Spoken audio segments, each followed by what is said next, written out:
السلام عليكم ورحمة الله وبركاته.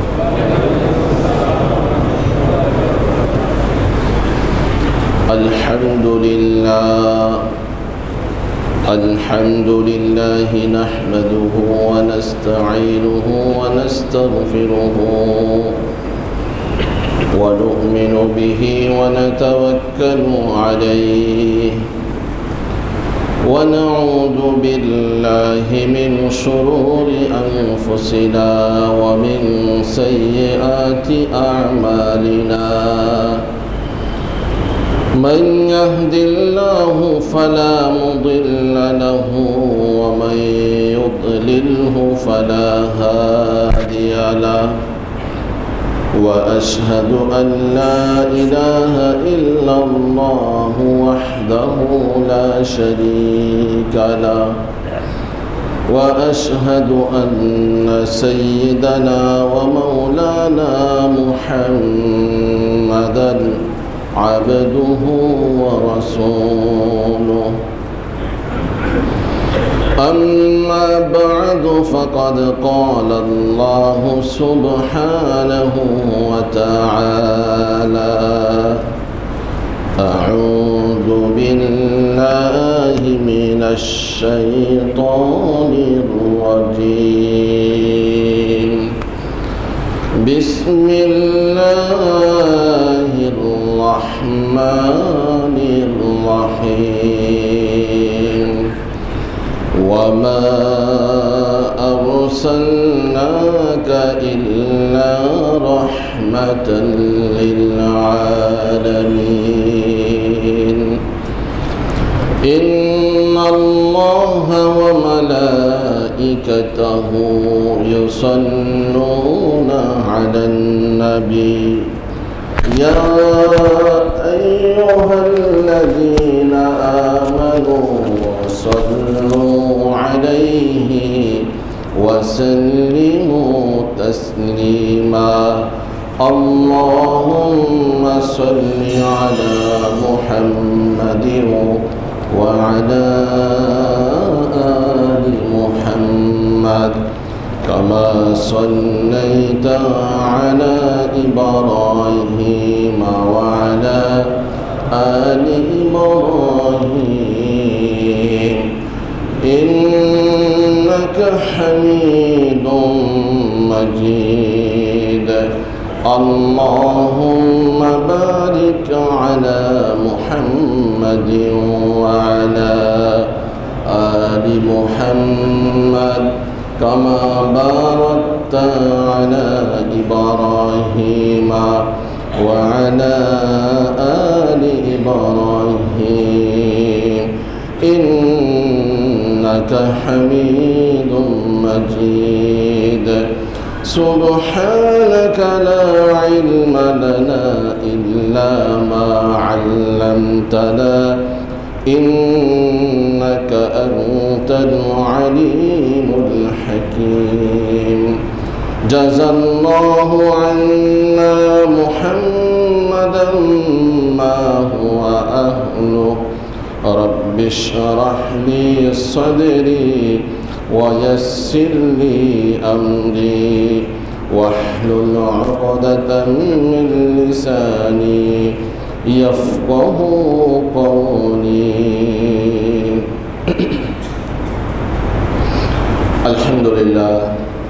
উপস্থিত সম্মানিত উলামায়ে কেরাম, মুআজ্জাজ মুহতারাম মুসল্লিয়ানে কেরাম, সর্বস্তরের দ্বীনী ভাইরা, মহান রব্বুল ইজ্জত ওয়াল জালালের নিকট আমরা সর্বপ্রথম শুকরগুজার হচ্ছি এই জন্যে যে তিনি আমাদেরকে সপ্তাহের সর্বশ্রেষ্ঠ দিন সৈয়দুল আইয়াম জুমা দিবসে যথাসময়ে তার ঘরের অতিথি হিসেবে কবুল করেছেন। সেজন্য সকলেই বলি আলহামদুলিল্লাহ।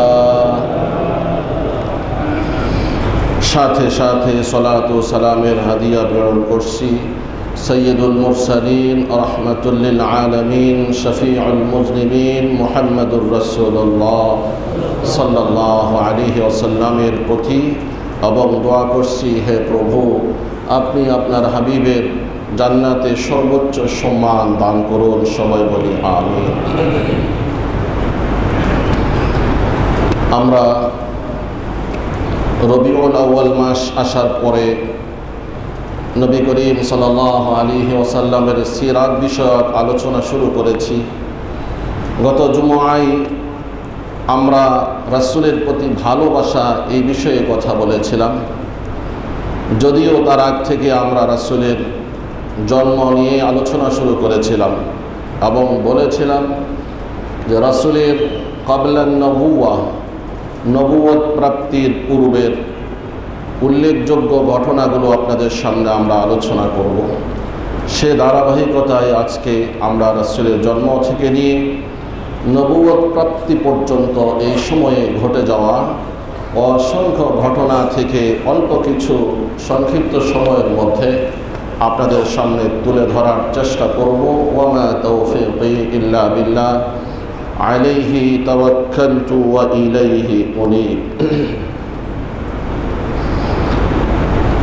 সম্মানিত ভাইয়েরা, আপনারা জানেন আমাদের নবী এমন একজন নবী, যেই নবী সকল নবীদের শ্রেষ্ঠ নবী। কি বলেন, ঠিক কি ঠিক না?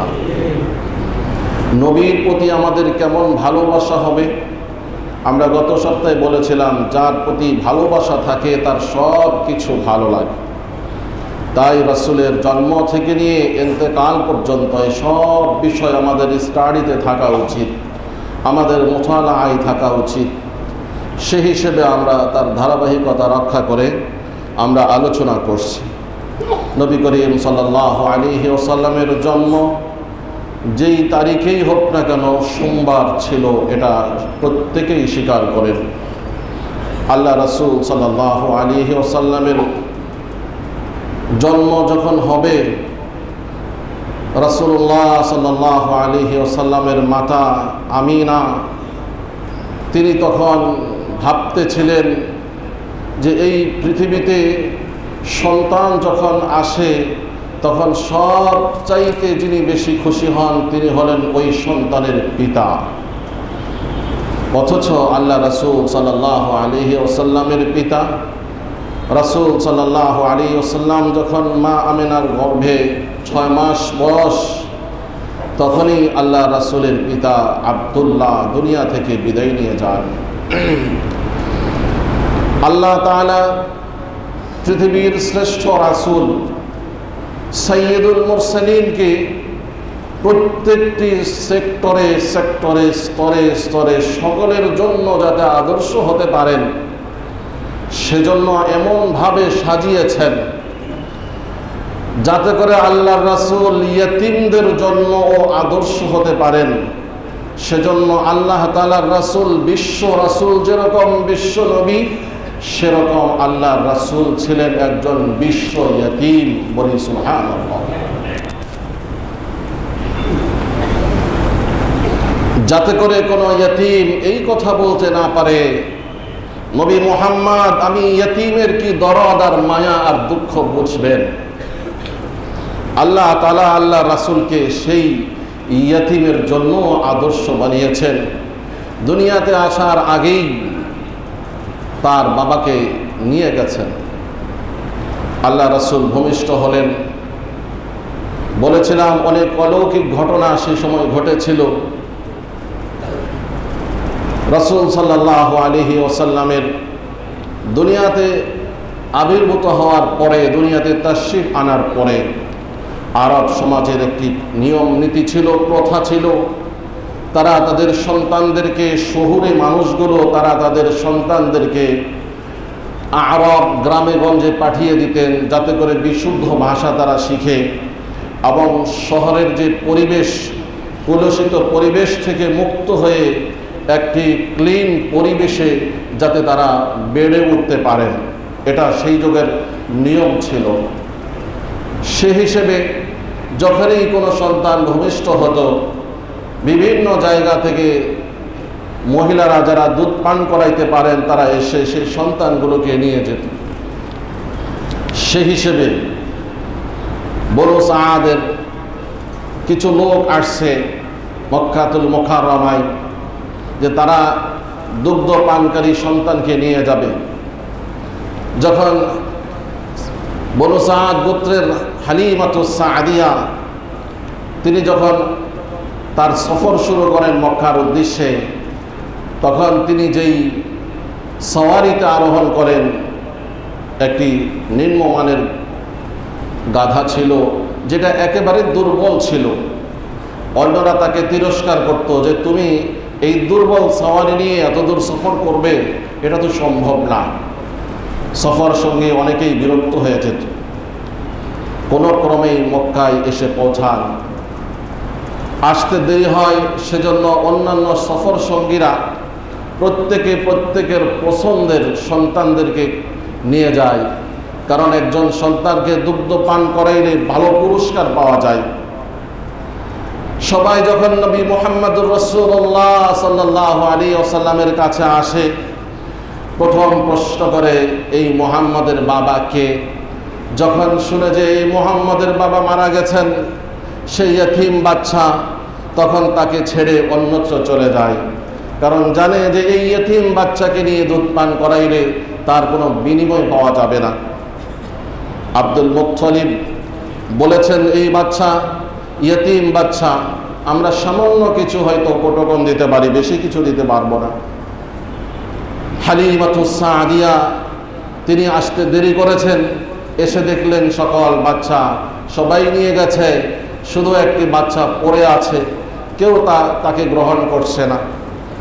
তখন তিনি তার স্বামীর সাথে পরামর্শ করলেন যে এসে খালি হাতে ফেরত যাওয়ার চাইতে এই সন্তানকে তুলে নিয়ে যায়, যা আল্লাহ কপালে রেখেছে তাই হবে। তবে আমার মনে হচ্ছে এই ছেলেটা ভবিষ্যতে বড় কিছু হবে, তার চেহারা দেখে মনে হচ্ছে যে সে অনেক বড় কিছু হতে পারবে। স্বামী স্ত্রী পরামর্শ করলেন, স্বামীও একমত পোষণ করে অনুমোদন দিলেন, ঠিক আছে নিতে পারো।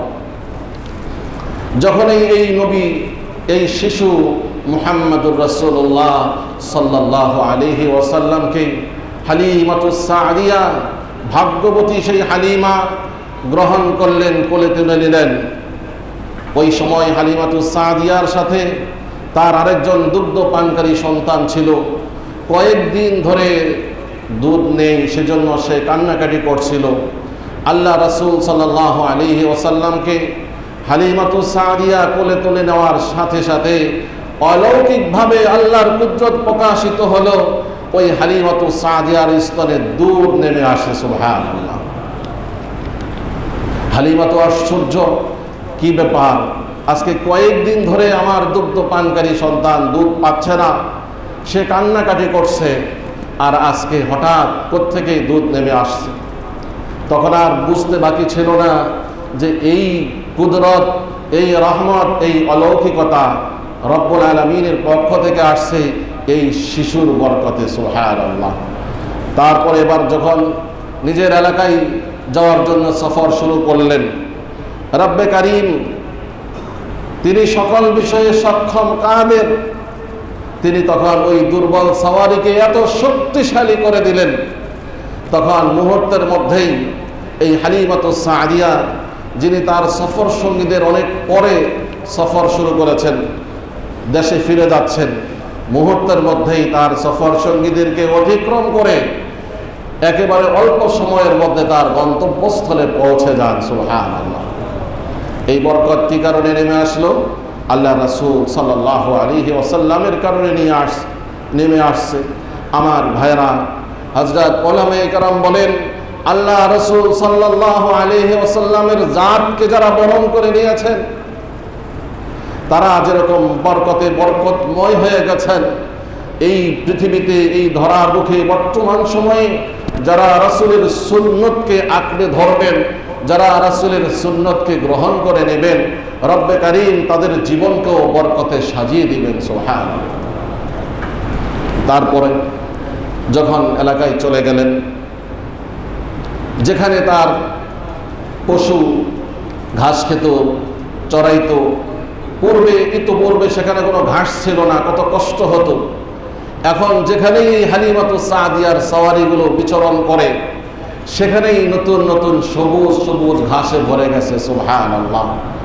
আশপাশের লোকজন বলে, তারা তাদের রাখালদেরকে বলে সন্ধ্যায় যে আজকে কোথায় তোমরা গিয়েছ, আমাদের পশুগুলোর পেট তো খালি, কাল থেকে ওই হালিমাতু সাদিয়ার পশুগুলো যেখানে বিচরণ করে, যেই চারণ ভূমিতে চড়ানো হয়, তোমরা সেখানে নিয়ে যাবে। সুবহানাল্লাহ। আল্লাহ রাসূল সাল্লাল্লাহু আলাইহি ওয়াসাল্লাম এইভাবেই হালিমাতু সাদিয়ার কাছে আস্তে আস্তে বেড়ে ওঠেন।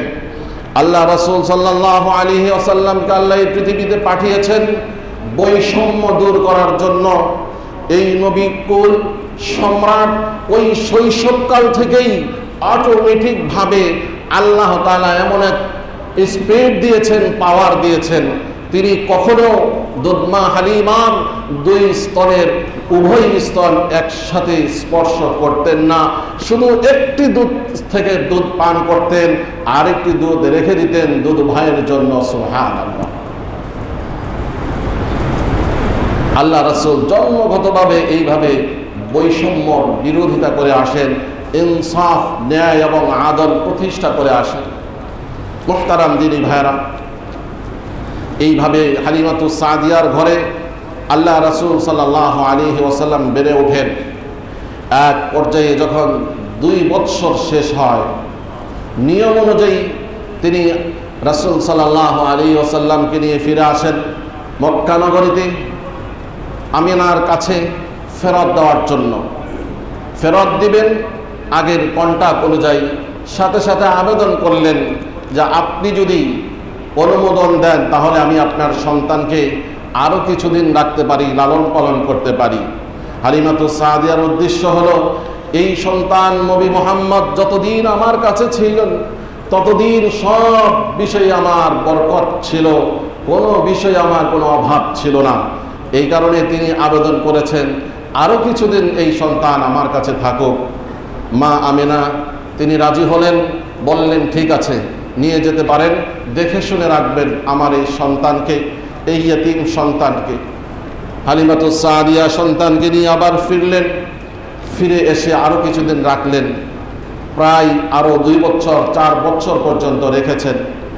আর এই সময়ের মধ্যেই ঘটেছিল রাসূলের শক্কে সাদার সিনা মুবারককে আল্লাহ তাআলা জিবরাইল আলাইহিস সালামের মাধ্যমে ক্লিন করে সেখানে নবুয়তি মেজাজ আল্লাহ তাআলা দিয়েছেন। যাই হোক, এই শক্কে সাদার কয়েকবারই হয়েছিল, তার লক্ষ্য উদ্দেশ্য আল্লাহ তাআলাই ভালো জানেন। যেহেতু তাকে নবী বানাবেন, সে হিসেবে ক্রমে ক্রমে বিভিন্ন পর্যায়ে রাসূলুল্লাহ সাল্লাল্লাহু আলাইহি ওয়াসাল্লামকে আল্লাহ তাআলা সেই নবুয়তি মেজাজ দেওয়ার জন্য এই ঘটনা ঘটিয়েছেন। সম্মানিত ভাইয়েরা, এরপরে যখন নিয়ে আসছেন, কিছুদিন 6 বছর বয়স যখন হলো, আল্লাহ রাসূল সাল্লাল্লাহু আলাইহি ওয়াসাল্লাম মক্কায় বসবাস করতেন। আর মাঝে মাঝে অন্যান্য সন্তানেরা, ছেলেরা বিভিন্ন জায়গায় খেলাধুলা করার জন্য যেত, রাসূল তাদের সাথে যেতেন, দূরে বসে খেলা দেখতেন।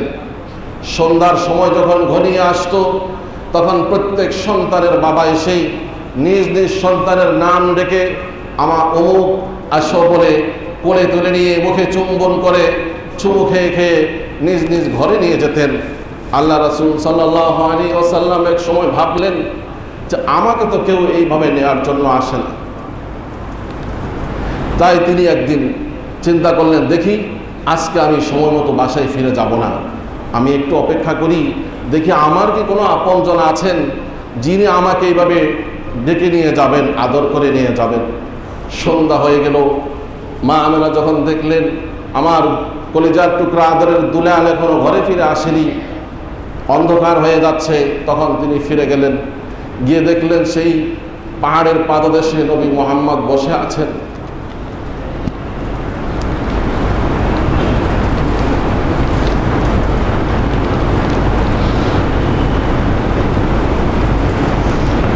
বললেন, বাবা তুমি বসে আছো কেন? তিনি বললেন, প্রতিদিন যখন সন্ধ্যা হয়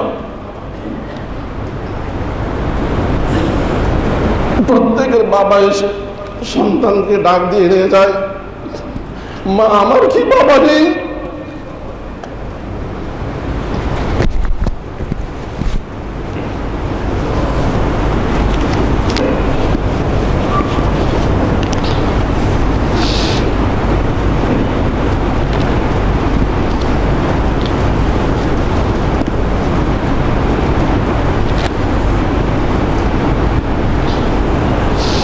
আমার ভাইয়েরা, আল্লাহ তাআলা রাসূলকে বিশ্ব আদর্শ হিসেবে পাঠিয়েছে।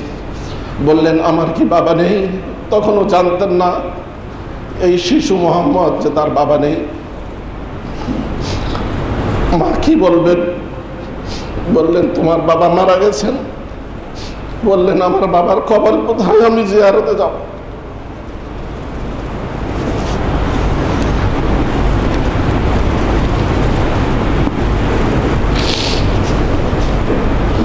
নবীজির নানা বাড়ি মদিনায়।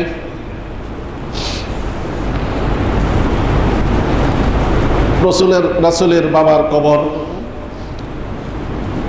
মদিনার কাছাকাছি জায়গায়। রাসূলকে বললেন বাবা মোহাম্মদ চলো, তোমার বাবার কবর তোমাকে দেখাবো। এই বলে নিয়ে গেলেন।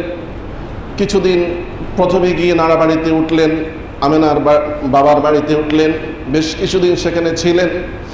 যখন ফিরে আসবেন সেই সময় হঠাৎ করে তিনি অসুস্থ হয়ে পড়েন। অসুস্থ হওয়ার পরে এমন অসুস্থ হন যা আর সেখান থেকে তিনি সুস্থ হননি। এক পর্যায়ে ওই অবস্থাতে 6 বছর বয়সে একমাত্র অবলম্বন মা, সে মাও এই দুনিয়া থেকে চলে গেলেন। আল্লাহ তাআলা এই বিশ্ব নবীকে এই বিশ্ব ইয়াতীম হিসেবে বানিয়েছে। কেমন দুঃখ বেদনার মধ্য দিয়ে বেড়ে উঠলেন। সাথে যেই খাদেমা ছিল তার সাথে শেষ পর্যন্ত নবী মুহাম্মদ বাবাকে হারিয়ে মাকে হারিয়ে মক্কায় ফিরে আসলেন। সর্বপ্রথম এই রাসূলের ইয়েতিম শিশুর দায়িত্ব নিলেন দাদা আব্দুল মুত্তালিব। আব্দুল মুত্তালিব সব সময় এই মুহাম্মদকে এত বেশি ভালোবাসতেন, তিনি বলতেন আমি আমার ওরসজাত সন্তানদেরকেও এত ভালোবাসি না, আমি আমার এই নাতি মুহাম্মদকে যত বেশি ভালোবাসি। নামকরণের প্রসঙ্গে যদি বলি, এই নাম আব্দুল মুত্তালিব, তাকে যখন প্রশ্ন করা হয় এই নবীর নাম আপনি মুহাম্মদ কেন রেখেছেন, তখন তিনি বলেন আমার কাছে সবচেয়ে পছন্দনীয় মনে হচ্ছে আমার এই নাতিকে দেখে যে তার নামটা মুহাম্মদ রাখাটাই যথাযথ হবে, কারণ সারা বিশ্বের লোক আমার এই নাতির প্রশংসা করবে। সুবহানাল্লাহ। মুহাম্মাদুন শব্দের অর্থ হলো অধিক পরিমাণে যার প্রশংসা করা হয়। সারা বিশ্বের সকল মুমিন মুত্তাকি, এমনকি অনেক অমুসলিমরাও আমাদের রাসূলের প্রশংসা করেন। স্বয়ং আল্লাহ তাআলা নিজেই রাসূলের প্রশংসা করে বললেন ইন্নাকা লাআলা খুলুকিন আযীম, হে নবী নিশ্চয় আপনি মহান চরিত্রের উপরে প্রতিষ্ঠিত। আমার ভাইয়েরা, এই রাসূল ইয়েতিমদের আদর্শ। রব্বুল আলামিন কোরআনুল কারীমে সেই কথা তুলে ধরে বলেন আলাম ইয়াজিদকা ইয়াতীমান ফাআওয়া, হে নবী আমি কি আপনাকে ইয়াতীম হিসেবে পাইনি? ইয়াতীম হিসেবে পাওয়ার পরে আমি আপনাকে আশ্রয় দিয়েছি। আমার ভাইরা, আমাদের সমাজে যাদের বাবা মারা যান, যাদের মা মারা যান, আমরা তাদেরকে সান্ত্বনা দেব। যাদের বাবা মারা যান, মা মারা যান, যদিও বাহ্যিকভাবে মনে হয় তারা অসহায়, কিন্তু তাদের দায়িত্ব স্বয়ং রব্বুল আলামিন নিজেই নিয়ে থাকেন। সুবহানাল্লাহ। তো মুহাম্মদ নাম রাখা হয়েছে, এটা অলৌকিকভাবে এলহামিভাবে আল্লাহ তাআলাই আব্দুল মুত্তালিবের মাথায় ঢেলে দিয়েছেন, সেইভাবে রাখা হয়েছে। নবীর আরেকটি নাম ছিল আহমদ। আহমদ মানে যিনি অধিক প্রশংসা করেন। আল্লাহ রাসূল সাল্লাল্লাহু আলাইহি ওয়াসাল্লাম সবচাইতে বেশি আল্লাহর প্রশংসাকারী। সুবহানাল্লাহ। রাসূলের আরও কিছু নাম আছে। আরেকটা নাম হলো হাশের, আকিব, মাহি। প্রত্যেকটা নামের আলাদা আলাদা তাৎপর্য আছে। আব্দুল মুত্তালিব অনেক বেশি স্নেহ করতেন, আদর করতেন। এই জায়গায় আমাদের শিক্ষা নেওয়ার বিষয় হলো এই, যদি কেহ রাসূলের আদর্শকে গ্রহণ না করে, শুধু কেবল রাসূলকে ভালোবাসে, ওই ভালোবাসা দিয়ে মুক্তি পাওয়া যাবে না। মুক্তি পাওয়ার জন্য রাসূলের আদর্শকে গ্রহণ করে সে অনুযায়ী আমল করতে হবে। মসজিদ হারাম বাইতুল্লাহর শাহরের মধ্যে সামনে আব্দুল মুত্তালিব যেহেতু সকলের সর্দার ছিলেন, তার জন্য আলাদা একটি বসার স্থান ছিল, সেখানে কেউ বসার সাহস করত না। কিন্তু নবী মুহাম্মদ এই শিশু সেখানে গিয়ে বসে পড়তেন দাদার জায়গায়। মাঝে মাঝে অন্যান্য চাচারা বলতেন, সেখান থেকে সরিয়ে নেওয়ার চেষ্টা করতেন। আব্দুল মুত্তালিব নিষেধ করতেন যে আমার এই নাতি এই জায়গায় বসার সবচেয়ে বেশি উপযুক্ত। সুবহানাল্লাহ। এইভাবে আল্লাহ রাসূল সাল্লাল্লাহু আলাইহি ওয়াসাল্লাম বেড়ে ওঠেন। বেড়ে উঠতে উঠতে এক পর্যায়ে আব্দুল মুত্তালিবের ইন্তেকাল হয়ে যায়। ইন্তেকালের পূর্বে আব্দুল মুত্তালিব ওসিয়া করে যান আবু তালেবকে যে তুমি আমার এই নাতিকে দেখে শুনে রাখবে। সে যুগের মানুষ ওসিয়তকে অনেক বেশি গুরুত্ব দিত। আর কিছু যাই হোক না হোক, ওসিয়ত, আমার অমুকের ওসিয়ত, এটা খুবই গুরুত্বপূর্ণ কথা। আমাদের সমাজেও অনেকেই মুরব্বীদের এই ধরনের ওসিয়তকে গুরুত্ব দিয়ে থাকেন। তারপরে আবু তালেব বাবার ওসিয়া অনুযায়ী প্রায় এই 10 থেকে 12 বছর বয়সের সময় পর্যন্ত তাকে সাথে রাখেন। এক সময় আবু তালেব ব্যবসায়ের উদ্দেশ্যে সিরিয়া সফর করে। চিন্তা করলেন আমার এই ভাতিজাকে একা রেখে গেলেও সমস্যা, সেজন্য সাথে নিয়ে যান। সিরিয়ায় পৌঁছার পরে সেখানের একজন ধর্মীয় গুরু পাদ্রী, খ্রিস্টান ধর্মীয় গুরু পাদ্রী, যার নাম হলো বুহাইরা ওয়াহেব, সে তার আসন থেকে হঠাৎ চলে আসে, এসে এই কাফেলার সাথে সাক্ষাৎ করে এবং এই ছোট শিশু তার কাছে এসে তাকে চুম্বন করে এবং তার শরীরকে চেক করে দেখে। সবাই আশ্চর্য যে এই ধর্মীয় গুরু জীবনে কোনোদিন তার এই আস্তানা থেকে বের হন না, কি কারণ আজকে হঠাৎ তিনি বের হয়ে আমাদের সাথে সাক্ষাৎ করতে আসছেন, এই বালককে সম্ভাষণ দিচ্ছেন। প্রশ্নের উত্তরে সেই বুহাইরা রাহেব বলে, তোমরা তো জানো না তোমাদের সাথে যে সন্তান আছে এই সন্তানকে তোমরা তো জানো না, এই সন্তান সেই সন্তান যেই সন্তান হবে আখিরি নবী মুহাম্মদুর রাসূলুল্লাহ সাল্লাল্লাহু আলাইহি ওয়াসাল্লাম। তাকে প্রশ্ন করা হলো, আপনি কিভাবে জানলেন? তিনি বললেন, আমাদের ধর্মীয় গ্রন্থে তার যে সমস্ত সিমটম, আলামত, নিদর্শন আছে সবগুলো তার মধ্যে প্রকাশিত আছে। সুবহানাল্লাহ।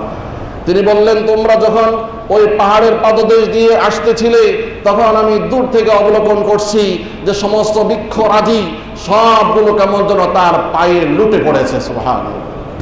তখন আমার সামান্য সংশয় ছিল যে যিনি আখিরি নবী হবেন শৈশবকালেই মোহরে নবুয়্বত তার ঘাড়ের মধ্যে গচ্ছিত থাকবে, সেটা আছে কিনা আমি চেক করে দেখলাম সেই মোহরে নবুয়্বত অবশিষ্ট আছে। সুবহানাল্লাহ। তারপরে এই বুহাইরা ওসিয়ত করলেন আবু তালেবকে যে আমি বলবো আপনি আপনার এই ভাতস্পুত্রকে সাথে না রেখে আপনি নিরাপদে তাকেই মক্কায় পৌঁছে দেন, কারণ এই এলাকার ইহুদিরা যদি জানতে পারে যে এই নবী, এই শিশু আখিরি নবী হবে, তারা তাকে হত্যা করবে। তখন আবু তালেব ভাতস্পুত্রের নিরাপত্তার খাতিরে তাকে মক্কায় পৌঁছায় দেন। এইভাবে আল্লাহ রাসূল সাল্লাল্লাহু আলাইহি ওয়াসাল্লাম আবু তালেবের কাছে দীর্ঘদিন পর্যন্ত এইভাবে থাকেন, মক্কাতুল মুকাররমায় অবস্থান করেন। রাসূল সাল্লাল্লাহু আলাইহি ওয়াসাল্লাম